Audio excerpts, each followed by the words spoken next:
Once, in a dense jungle, a lion cub was separated from its pride during a storm.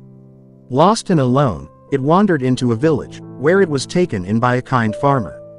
The farmer raised the cub alongside his sheep, feeding it, sheltering it, and teaching it to live as the sheep did.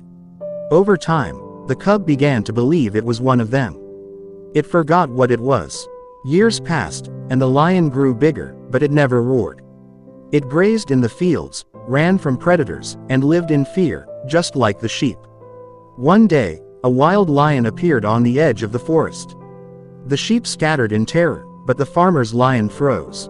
Something about the wild lion stirred something deep inside it, something it didn't understand. The wild lion walked up to it and asked, "What are you doing here, living among sheep?" The farmer's lion stammered, I am a sheep." The wild lion laughed and said, "Come with me." It led the confused lion to a river and told it to look at its reflection. For the first time, the lion saw its true self, not a sheep, but a powerful lion. The wild lion roared, and something ignited in the farmer's lion.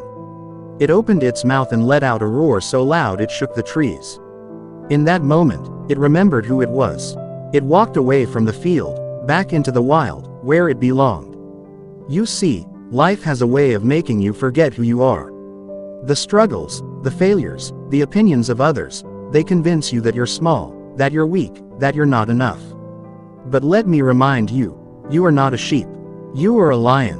The roar inside you has been silenced, but it's still there. It's waiting for you to remember who you are, to look at your reflection and see your strength, your courage, your potential. Stop running from your fears. Face them. Stop believing the lies that you're not capable. You are. It's time to leave the field. It's time to find your roar. Because you were never meant to live small. You were meant to lead, to rise, to conquer. Remember who you are, and when you do, the world will hear you roar.